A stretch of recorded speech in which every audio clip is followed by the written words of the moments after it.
Millionaire abandoned wife. 10 years later, he sees her at the airport with a young man who looks just like him. He tries to approach them. Chicago's airport was bustling with activity that Friday morning. Andrew Thompson, a 45-year-old successful businessman, hurried toward his boarding gate, dressed in an expensive suit and carrying a leather briefcase. He constantly checked his gold watch. Another business trip. He thought, sighing despite his success. Andrew felt an emptiness that all the money in the world couldn't fill. Suddenly something caught his eye. A woman with brown hair walked by him, holding the hand of a boy about 10 years old. Andrew stopped, his mouth agape. The woman's face was all too familiar. "Sarah," he murmured in Ulos, but it wasn't just the sight of Sarah that shocked him. The boy beside her was like looking into a mirror of the past. The same green eyes, the same unruly blonde hair. Even the way he walked was identical to Andrew's, as a child. A flashback hit Andrew like a punch in the stomach. He saw himself 10 years earlier, sneaking out of the apartment he shared with Sarah, leaving only a cold letter on the kitchen table. Sarah's face sleeping peacefully, unaware that her life was about to crumble. Andrew felt his legs wobble. Could it be, he thought in panic, was Sarah pregnant? Guilt consumed him. Had he abandoned not only his wife, but also a son he didn't even know existed? Andrew began walking towards Sarah and the boy. His heart racing, he needed to talk to them, to explain, to understand what was happening, but the crowd at the airport closed in between them. Andrew found himself pushing people, desperately trying to reach Sarah and the boy, Sarah. He yelled, but his voice was lost in the noise of the airport. When he finally made it through the crowd, Sarah and the boy had disappeared. Andrew looked around frantically, but there was no sign of them. Sir, are you all right?" a flight attendant asked, noticing his agitated state. Andrew barely heard her. His phone rang. It was Vanessa, his current wife. He ignored the call, still looking around, hoping to see Sarah and the boy. "Sir, your flight is departing," the flight attendant insisted. Andrew looked at her, then at the boarding gate and back to the airport lobby. In that moment, he made a decision that would change his life forever. "I'm not boarding," he said, still distracted. The flight attendant looked surprised, but Andrew was already walking away, determined he couldn't just leave now. He needed to find out the truth. Exiting the airport, Andrew hailed a cab downtown. He told the driver, his mind racing, as the cab merged into Chicago traffic. Andrew pulled out his phone, ignoring missed calls from Vanessa. He dialed the number of an old friend, a private detective. "Frank, it's Andrew. I need your help to find someone," he said as soon as his friend answered, as he gave Frank the details he remembered about Sarah. Andrew couldn't stop thinking about the boy his son did. He have a son? Guilt, curiosity, and a fear he couldn't name mingled in his chest. Andrew knew his life was about to change dramatically, and for the first time in a long time, money and success seemed utterly unimportant. What mattered now was finding Sarah and that boy, and somehow trying to right the terrible wrong he had committed 10 years ago. As the taxi cruised through the streets of Chicago, Andrew found himself lost in memories of the past. His mind took him back to a night 10 years ago in a hotel bar in New York. Andrew was there on business, trying to close a major deal. Frustrated after another day of fruitless meetings, he ordered a drink at the bar. That's when she appeared. Vanessa, beautiful and confident, with a smile that promised, "Adventure, tough day?" she asked, sitting down beside him. That conversation changed everything. Vanessa was an executive at a large company full of connections and ambition. She spoke of money and power in a way that made Andrew feel small, yet eager for more. In the months that followed, Andrew made excuses for more business trips. Each encounter with Vanessa left him more addicted to her presence, her promises of a luxurious and successful life. "You deserve more, Andrew," Vanessa would say. "With the right people, you could be a millionaire." Andrew found himself comparing his simple life with Sarah to the glamorous existence Vanessa offered. Sarah, a dedicated teacher and loving wife, seemed not to understand his ambitions. "Why do you need more?" Sarah would ask. "Aren't we happy as we are?" But Andrew wanted more, much more. The conflict within him grew each day. He loved Sarah, but the desire for wealth and status consumed him. Vanessa represented everything he thought he wanted: success, power, recognition on a chilly autumn night. Andrew made a decision that would change several lives forever. He waited for Sarah to fall asleep, packed a bag, and wrote a brief, cold letter. "Sarah, I can no longer continue like this. I need more from life than you can give me. Please do not try to find me. Andrew," with a heavy heart, but blinded by ambition. Andrew left the apartment without looking back. The tears he refused to shed burned in his eyes as he drove to the airport, heading for a new life with Vanessa. What Andrew did not know was that just a few days later, Sarah would discover she was pregnant alone and devastated. She wept for hours, holding the pregnancy test, unsure how to face the future without Andrew back in the prison, in the taxi in Chicago. Andrew felt the crushing weight of his past actions. How could he have been so selfish, so blind? "We're here, sir." The taxi driver's voice brought him back to reality. Andrew found himself in front of his friend, Detective Frank's office. With trembling hands, he paid the fare and exited the taxi. "I need to find them," Andrew murmured to himself, determined inside Frank's dusty office. Andrew poured out the whole story, the meeting at the airport, his suspicions, his desperate need to know the truth. "Do you realize what you're doing?" Andrew Frank asked, concerned this could change everything in your life. "I know," Andrew replied, running his hands through his hair, "but I need to know. I need to make this right." Frank sighed but began taking notes. "I'll need more details about Sarah last. No address, job, anything that might give us a lead." Andrew closed his eyes. Trying to remember every memory of Sarah was like a stab of guilt. She was a teacher. She worked at an elementary school in the north of the city. Our apartment was, as Andrew provided information. His phone kept ringing. Vanessa insistent, he continued to ignore her. "This will take a while," Frank warned. "I'll need a few days to gather concrete information." Andrew nodded, anxious and impatient. Do whatever it takes. Money is no object. Leaving Frank's office, Andrew found himself lost in the middle of Chicago. The city that once felt like home now seemed foreign and hostile. He had money, success, everything he always wanted, but at that moment he would give anything to go back in time and make the right choice with the weight of the past on his shoulders and an uncertain future ahead. Andrew began his journey to correct the biggest mistake of his life. Finding Sarah and the child became his only mission. He only hoped it wasn't too late in the days that followed. Andrew stayed at a hotel in Chicago, anxiously awaiting news from Frank. He barely slept, tormented by thoughts of Sarah and the boy who might be his son. Meanwhile, across the city, Sarah woke up early as usual. The modest house she called home was quiet except for the soft sound of cartoons coming from the living room. "Ethan, breakfast," Sarah called. Placing pancakes on the table, a 10-year-old boy with tousled blonde hair ran into the kitchen. "Yay, pancakes." Sarah smiled, messing up her son's hair even more. For a moment her smile faltered as she noticed once again how much Ethan resembled Andrew. As Ethan ate, Sarah got lost in memories. The first years after Andrew left were a nightmare. Pregnant and alone, she struggled to keep her teaching job as her belly grew. A flashback came to her mind. Sarah, 8 months pregnant, sitting on the bathroom floor, crying, unpaid bills scattered around her, the fear of the future consuming her back in the present. Sarah shook her head, pushing away the painful memories. "We made it, didn't we, honey?" she whispered to Ethan, who was too busy with his pancakes to notice the doorbell rang. It was Mark, Sarah's boyfriend for 2 years, a kind man with an easy smile and gentle eyes. "Good morning, my loves," said Mark, entering and giving Sarah a kiss and Ethan a hug. Sarah felt a wave of gratitude. Mark had been a blessing in their lives, accepting Ethan as if he were his own son across town. Andrew received the first pieces of information from Frank.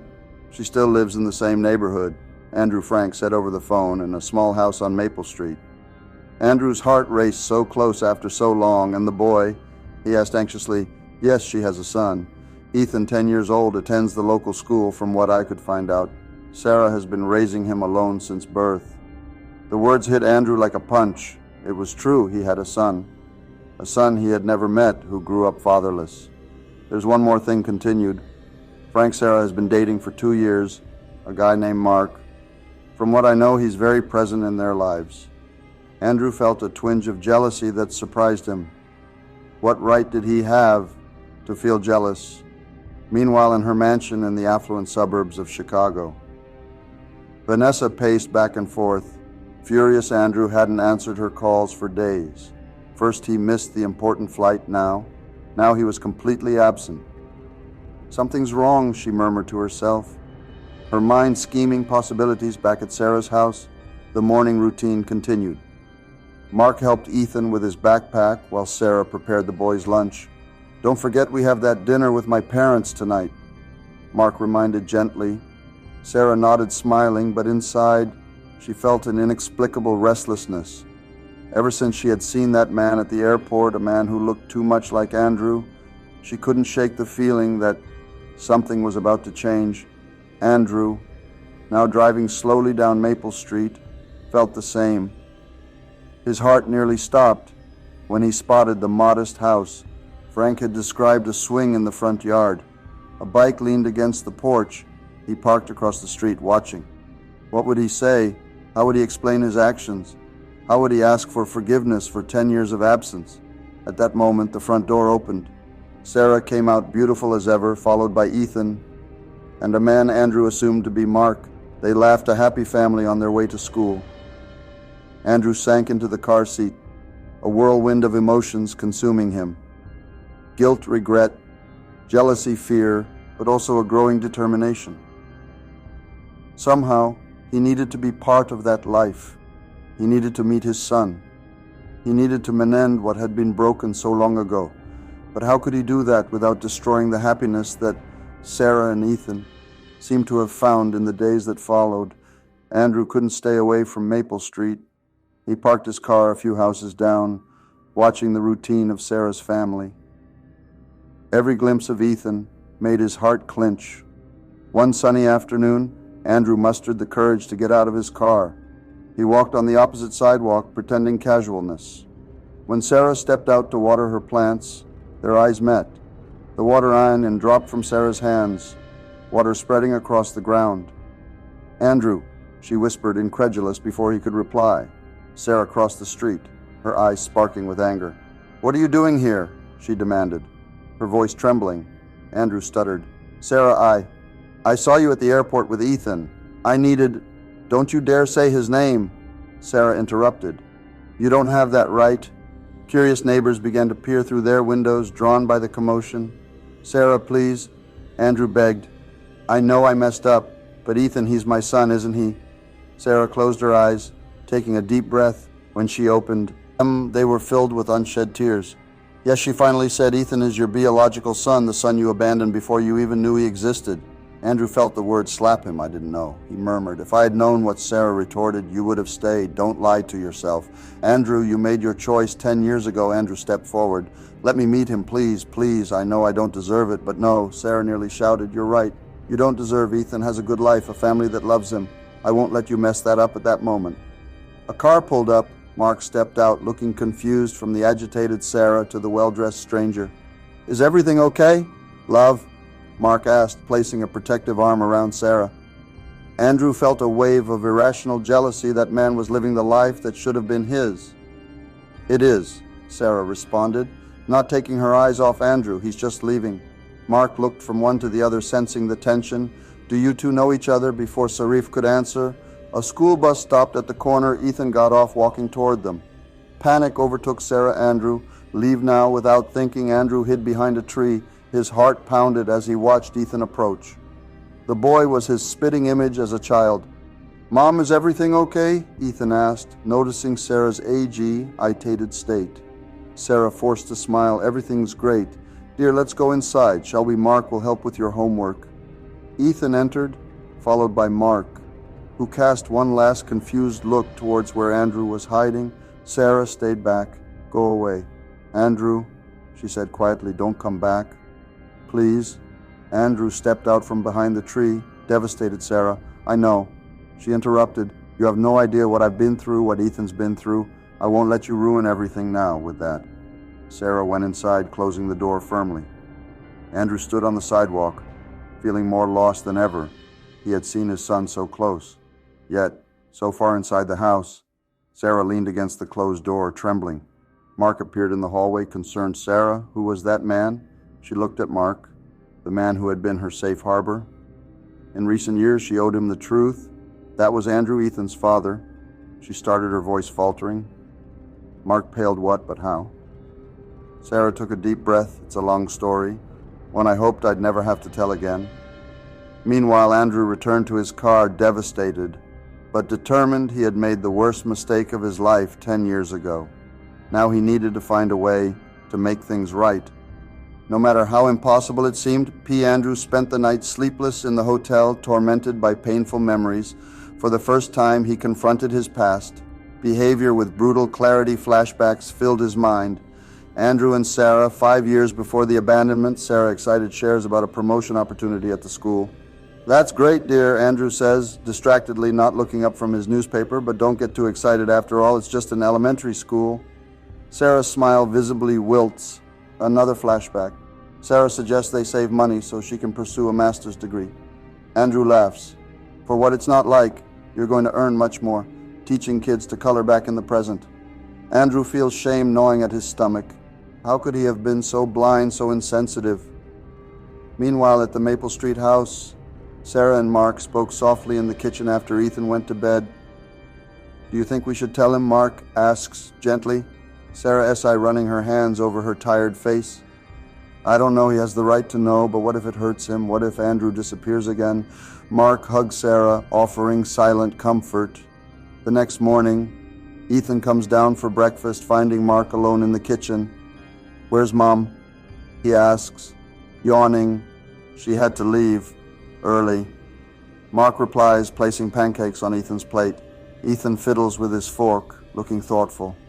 Mark, can I ask you something? Of course, champ, it's about my real dad. Mark freezes his coffee cup halfway to his mouth. What do you want to know? Why did he leave? Did he not like me? Mark's heart breaks seeing Ethan's vulnerable expression. Hey, it's nothing like that. It's complicated, but it has nothing to do with you, okay? Ethan nods, not entirely convinced outside. Andrew watches the scene through the window. His heart tight, he sees the affectionate interaction between Mark and Ethan. Feeling like an outsider, determined, Andrew waits for Ethan to leave for school. As the boy passes by, he appears purchased casually. Hey kid, is this ball yours? Andrew asks, holding a soccer ball.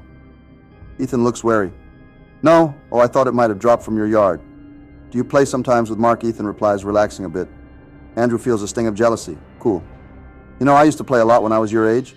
They chat for a few minutes. Andrew savors every second, memorizing every detail of his son's face. I have to go, Ethan finally says. I'll be late for school. Sure. Andrew responds, reluctant to let him go. It was nice talking to you. Ethan waves and runs off, leaving Andrew with a mix of joy and sadness far away. And the Bourbon Mansion? Vanessa finally gets information about Andrew's whereabouts. She hires a private detective who quickly uncovers the shocking truth. A son, Vanessa hisses, her eyes dangerously bright.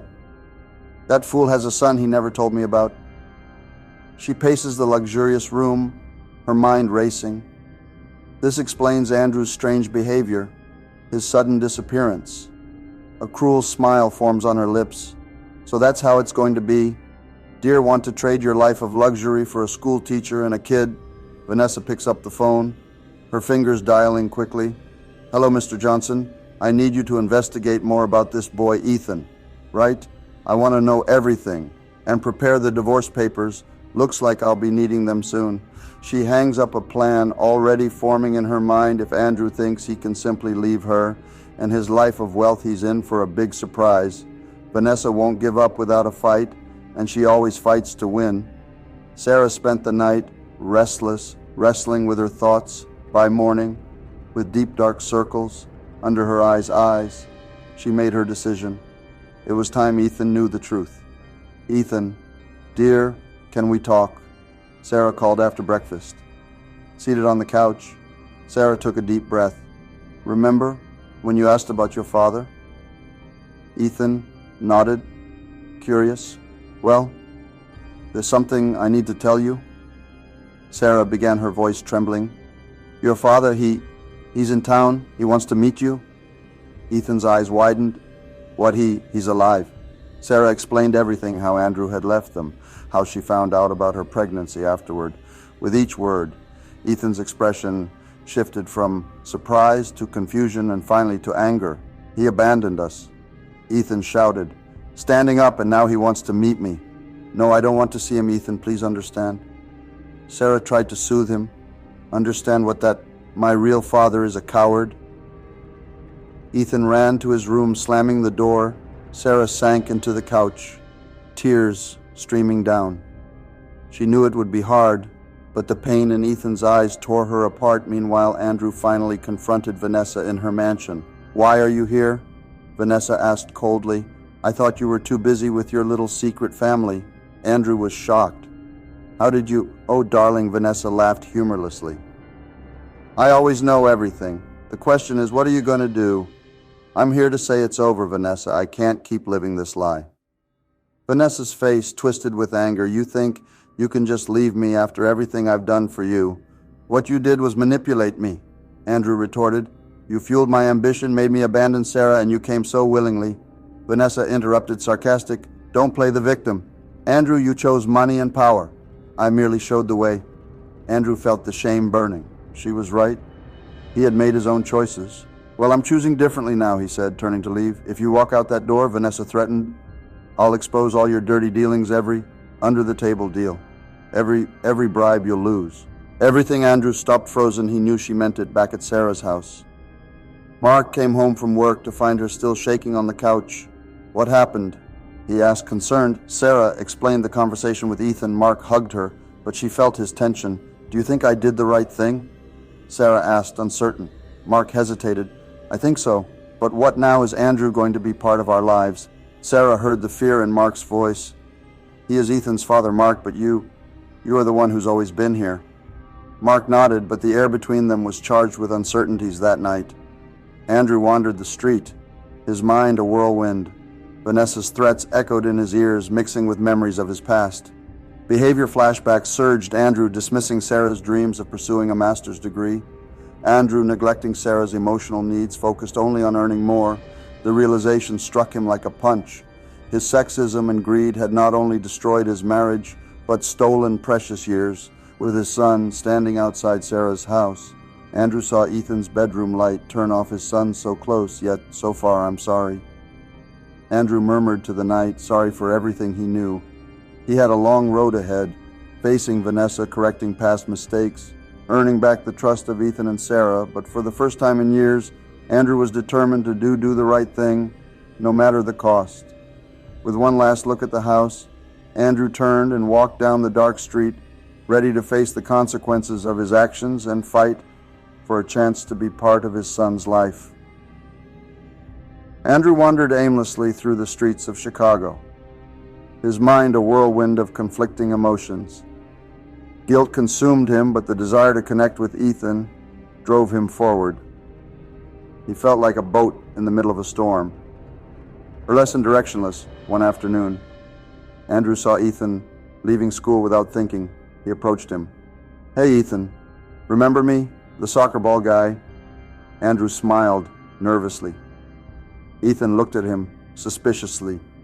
Yeah, what do you want? I just wanted to see how you were doing, Andrew stammered, realizing too late how strange he must have seemed.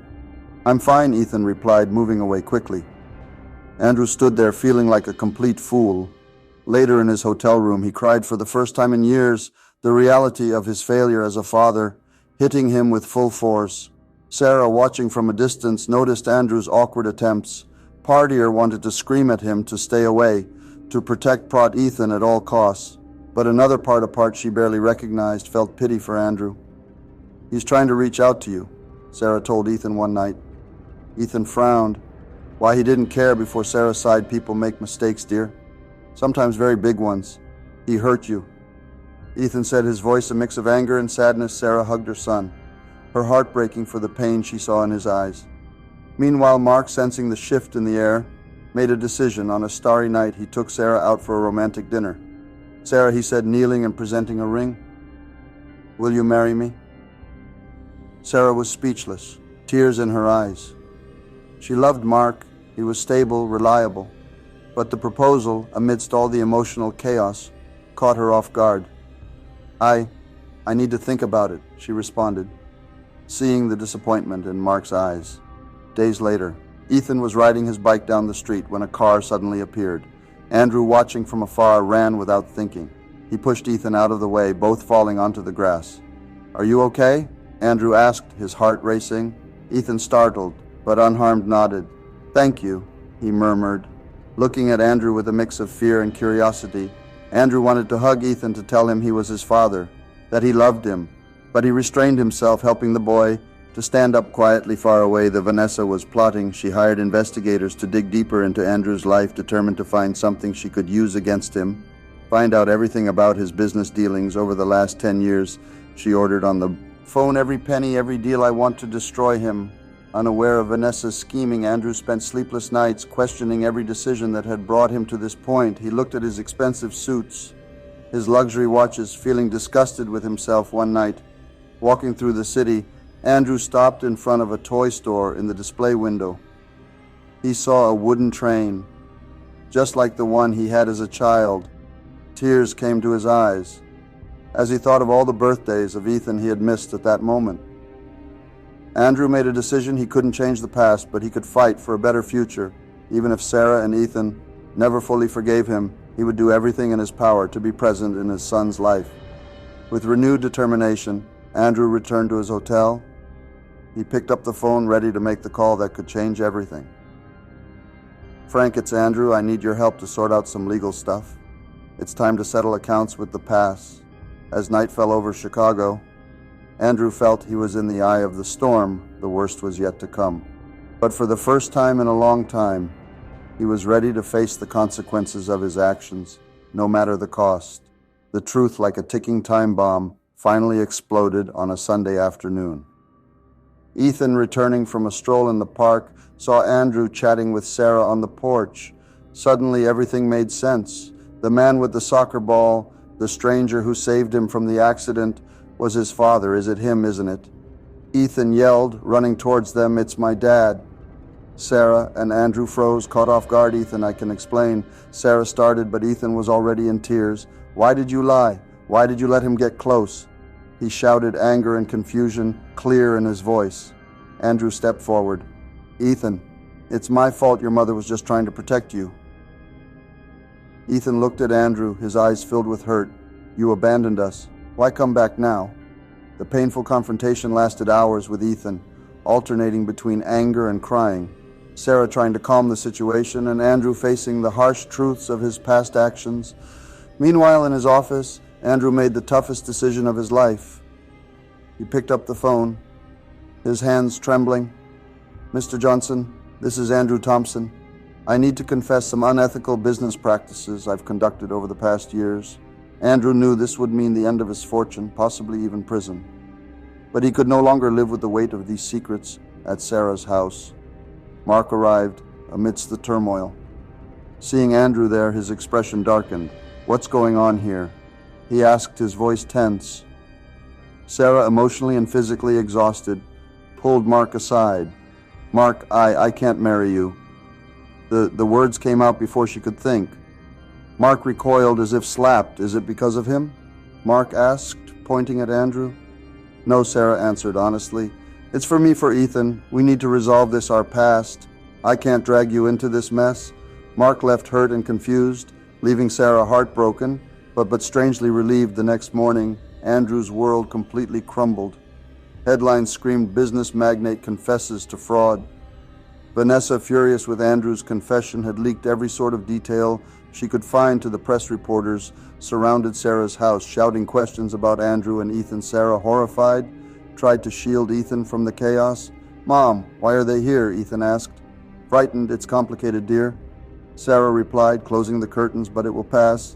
Andrew, besieged in his hotel, watched his life fall apart. His assets were frozen, business partners abandoned him, and the possibility of prison became very real.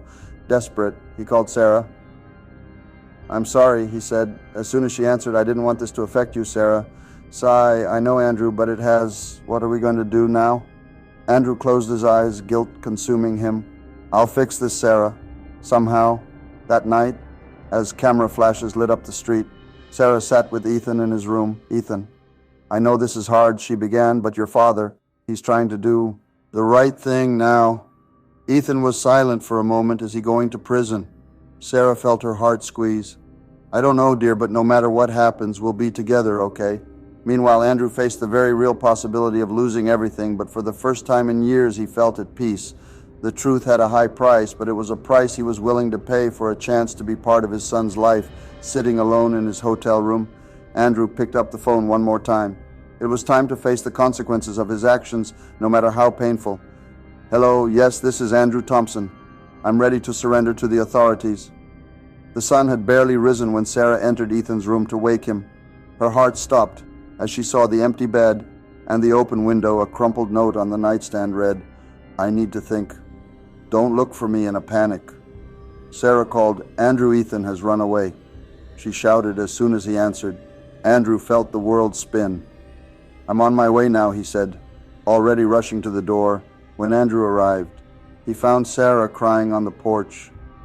For a moment, they forgot all their past, united by their concern for their son.